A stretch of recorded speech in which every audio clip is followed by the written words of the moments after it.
ಚಾಮರಾಜನಗರದಲ್ಲಿ ವಿಷಪ್ರಾಶನದಿಂದ 5 ಹುಲಿಗಳ ಸಾವು ಪ್ರಕರಣ ಕುರಿತು ಪ್ರತಿಕ್ರಿಯಿಸುವಂತೆ ಕರ್ನಾಟಕ ಸರ್ಕಾರಕ್ಕೆ ಸುಪ್ರೀಂ ಕೋರ್ಟ್ ಸೂಚಿಸಿದೆ. ಅಲ್ಲದೆ ವನ್ಯಜೀವಿ ಅಭಯಾರಣ್ಯಗಳಲ್ಲಿ ಸಿಬ್ಬಂದಿ ಕೊರತೆ ಬಗ್ಗೆ ತೀವ್ರ ಟೀಕೆ ವ್ಯಕ್ತಪಡಿಸಿದೆ. ಮಾನವ ಪ್ರಾಣಿ ಸಂಘರ್ಷಕ್ಕೆ ಶಾಶ್ವತ ಪರಿಹಾರ ಕಂಡುಕೊಳ್ಳುವಂತೆ ಕೇಂದ್ರಕ್ಕೆ ನಿರ್ದೇಶನವನ್ನು ನೀಡಿದೆ.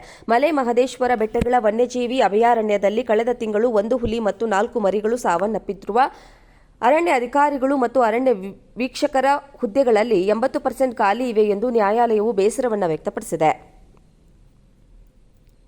ಎಲ್ಲಾ ರಾಜ್ಯಗಳನ್ನು ಸೇರಿಸಿಕೊಂಡು ಶಾಶ್ವತ ಪರಿಹಾರವನ್ನು ಕಂಡುಕೊಳ್ಳಬೇಕು. ಇಷ್ಟು ದೊಡ್ಡ ಪ್ರಮಾಣದಲ್ಲಿ ಹುದ್ದೆ ಖಾಲಿ ಇದೆ. ಕರ್ನಾಟಕ ಸರ್ಕಾರದೊಂದಿಗೆ ಪರಿಸರ, ಅರಣ್ಯ ಮತ್ತು ಹವಾಮಾನ ಬದಲಾವಣೆ ಸಚಿವಾಲಯಕ್ಕೆ ನೋಟಿಸ್ ಜಾರಿ ಮಾಡಿ ಪ್ರತಿಕ್ರಿಯೆ ನೀಡುವಂತೆ ಸಿಜೆಐ ಭೂಷಣ್ ಆರ್ ಗವಾಯಿ ನೇತೃತ್ವದ ಪೀಠ ಸೂಚಿಸಿದೆ. ವನ್ಯಜೀವಿ ಮತ್ತು ಪರಿಸರ ಸಮಸ್ಯೆಗಳ ಕುರಿತು ನ್ಯಾಯಾಲಯಕ್ಕೆ ಸಹಾಯ ಮಾಡುವ ತಜ್ಞರ ಸಂಸ್ಥೆಯಾದ ಕೇಂದ್ರೀಯ ಉನ್ನತ ಅಧಿಕಾರಿಗಳ ಸಮಿತಿ ನ್ಯಾಯಾಲಯ ಪರಿಗಣಿಸಿತ್ತು. ಇದು ಒಂದೇ ಘಟನೆಯಲ್ಲಿ ವರದಿಯಾದ ಅತಿ ಹೆಚ್ಚು ಹುಲಿ ಸಾವುಗಳು ಎಂದು ಸಮಿತಿ ಹೇಳಿದೆ. ರಾಷ್ಟ್ರೀಯ ಹುಲಿ ಸಂರಕ್ಷಣಾ ಪ್ರಾಧಿಕಾರ ರಚಿಸಿದ ವಿಶೇಷ ತನಿಖಾ ತಂಡ ಸಂಶೋಧನೆಗಳನ್ನು ಸಿಇಸಿ ಮಂಡಿಸಿತು. ಇದು ಹುಲಿಗಳ ಸಾವು ವಿಷಪ್ರಾಶನದಿಂದ ಉಂಟಾಗಿದೆ. ಹುಲಿಗಳು ತಿಂದ ದನದ ಮೃತದೇಹದ ಮೇಲೆ ಕೀಟನಾಶಕ ಸಿಂಪಡಿಸಿದ ಗ್ರಾಮಸ್ಥರದ್ದು ಉದ್ದೇಶಪೂರ್ವಕವಾಗಿ ಕೃತ್ಯ ಎಂದು ತೀರ್ಮಾನಿಸಲಾಗಿದೆ. ಜೂನ್ 26ರಂದು ನಡೆದ ಹುಲಿಗಳ ಸಾವಿನ ಬಗ್ಗೆ ನ್ಯಾಯಾಲಯ ಕಳವಳ ವ್ಯಕ್ತಪಡಿಸಿತು. ಎಂಎಂ ಹಿಲ್ಸ್ನಲ್ಲಿ ಪ್ರತೀಕಾರದ ವಿಷಪ್ರಾಶನದ ಮೊದಲ ಘಟನೆ ಇದಾಗಿದೆ. ಆದಾಗ್ಯೂ 2019-20ರಲ್ಲಿ ಬಂಡೀಪುರ ಹುಲಿ ಅಭಯಾರಣ್ಯದಂತಹ ಹತ್ತಿರದ ಪ್ರದೇಶಗಳಲ್ಲಿ ಇದೇ ರೀತಿಯ ಪ್ರಕರಣಗಳು ಸಂಭವಿಸಿವೆ. ಈ ಸಾವುಗಳು ಸಾರ್ವಜನಿಕರ ಆಕ್ರೋಶಕ್ಕೆ ಕಾರಣವಾಗಿದೆ.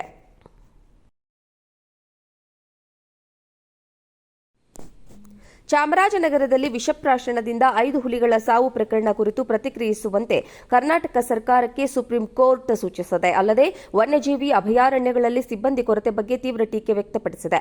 ಮಾನವ ಪ್ರಾಣಿ ಸಂಘರ್ಷಕ್ಕೆ ಶಾಶ್ವತ ಪರಿಹಾರ ಕಂಡುಕೊಳ್ಳುವಂತೆ ಕೇಂದ್ರಕ್ಕೆ ನಿರ್ದೇಶನವನ್ನು ನೀಡಿದೆ. ಮಲೆ ಮಹದೇಶ್ವರ ಬೆಟ್ಟಗಳ ವನ್ಯಜೀವಿ ಅಭಯಾರಣ್ಯದಲ್ಲಿ ಕಳೆದ ತಿಂಗಳು 1 ಹುಲಿ ಮತ್ತು 4 ಮರಿಗಳು ಸಾವನ್ನಪ್ಪಿರುವ ಅರಣ್ಯ ಅಧಿಕಾರಿಗಳು ಮತ್ತು ಅರಣ್ಯ ವೀಕ್ಷಕರ ಹುದ್ದೆಗಳಲ್ಲಿ 80% ಖಾಲಿ ಇವೆ ಎಂದು ನ್ಯಾಯಾಲಯವು ಬೇಸರವನ್ನು ವ್ಯಕ್ತಪಡಿಸಿದೆ. ಎಲ್ಲಾ ರಾಜ್ಯಗಳನ್ನು ಸೇರಿಸಿಕೊಂಡು ಶಾಶ್ವತ ಪರಿಹಾರವನ್ನು ಕಂಡುಕೊಳ್ಳಬೇಕು.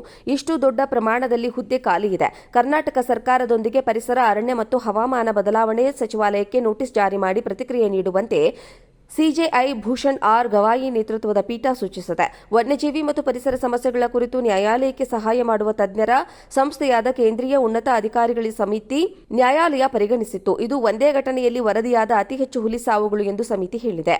ರಾಷ್ಟ್ರೀಯ ಹುಲಿ ಸಂರಕ್ಷಣಾ ಪ್ರಾಧಿಕಾರ ರಚಿಸಿದ ವಿಶೇಷ ತನಿಖಾ ತಂಡ ಸಂಶೋಧನೆಗಳನ್ನು ಸಿಇಸಿ ಮಂಡಿಸಿತು. ಇದು ಹುಲಿಗಳ ಸಾವು ವಿಷಪ್ರಾಶನದಿಂದ ಉಂಟಾಗಿದೆ. ಹುಲಿಗಳು ತಿಂದ ದನದ ಮೃತದೇಹದ ಮೇಲೆ ಕೀಟನಾಶಕ ಸಿಂಪಡಿಸಿದ ಗ್ರಾಮಸ್ಥರದ್ದು ಉದ್ದೇಶಪೂರ್ವಕವಾಗಿ ಕೃತ್ಯ ಎಂದು ತೀರ್ಮಾನಿಸಲಾಗಿದೆ. ಜೂನ್ 26ರಂದು ನಡೆದ ಹುಲಿಗಳ ಸಾವಿನ ಬಗ್ಗೆ ನ್ಯಾಯಾಲಯ ಕಳವಳ ವ್ಯಕ್ತಪಡಿಸಿತು. ಎಂಎಂ ಹಿಲ್ಸ್ನಲ್ಲಿ ಪ್ರತೀಕಾರದ ವಿಷಪ್ರಾಶನದ ಮೊದಲ ಘಟನೆ ಇದಾಗಿದೆ. ಆದಾಗ್ಯೂ 2019-20ರಲ್ಲಿ ಬಂಡೀಪುರ ಹುಲಿ ಅಭಯಾರಣ್ಯದಂತಹ ಹತ್ತಿರದ ಪ್ರದೇಶಗಳಲ್ಲಿ ಇದೇ ರೀತಿಯ ಪ್ರಕರಣಗಳು ಸಂಭವಿಸಿವೆ. ಈ ಸಾವುಗಳು ಸಾರ್ವಜನಿಕರ ಆಕ್ರೋಶಕ್ಕೆ ಕಾರಣವಾಗಿದೆ.